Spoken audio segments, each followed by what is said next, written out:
Dari kapal ke Pecawang, dari Pecawang ke rumah-rumah dia bagi 10.860 kilowatt atau 10 megawatt.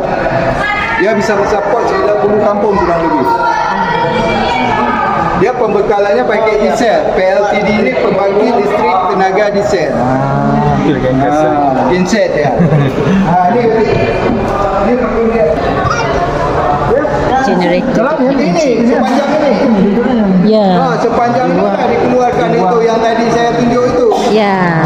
Tu yang sana tu jendela kuasa. Biasa men ya di sini. Ini kecil yang sesudah. Naik balik. Bekas kita tadi. Ini kampung ni sebelum terjadi ini masjid ni. Masjid apa tu? Sabul Salam. Subulus Salam. Subulus Salam. Oh masjid. Ini masjid, ni kapal lah. Sekarang kita di dalam ni.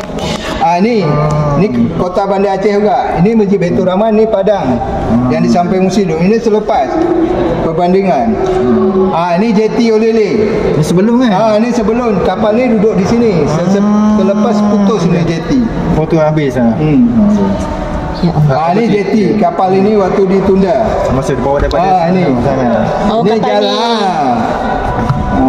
Karena ini dibuat kalau bahasa kita panggil tongkang. tongkang. Betul. Memang tongkang. Enggak ada enjin. Ini rumah yang ranap ni. Oh bawah kan. Bawah tu ada mayat tak? Tak ada. Ini masjid kita ni yang selamat. Yang selamat tadi Subulus Salam kecil dulu. Ini waktu datang pertama sampah sama mayat. Ini rumah yang kita lalu tadi. Ya. Masjid. Rumah bawah sana kan? Yang kita masuk tadi. Ya, yang tu. Masuk tadi tu gambar tu. Ya, ini kan sini.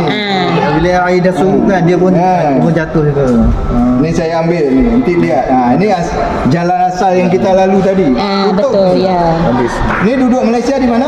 Terengganu. Terengganu enggak kena. Dia ke Kuala Muda, Kedah, Penang. Dia sebelah ada. Ni Masjid Baitur Rahman. Selepas ini sebelum. Ini masjid tegak. Udah melawat ke Masjid Baitur Rahman? Memang kita solat di situ. Ini masjid kampung ni. Ini masjid Subulus Salam. Subulus Salam. Subulus. Ini selepas. Kan banyak yang hilang. Ya. Ini masjid ni kapal lah. Okey. Sebab dah ambil tadi yang udah. Yang kapal sekali dah tidak.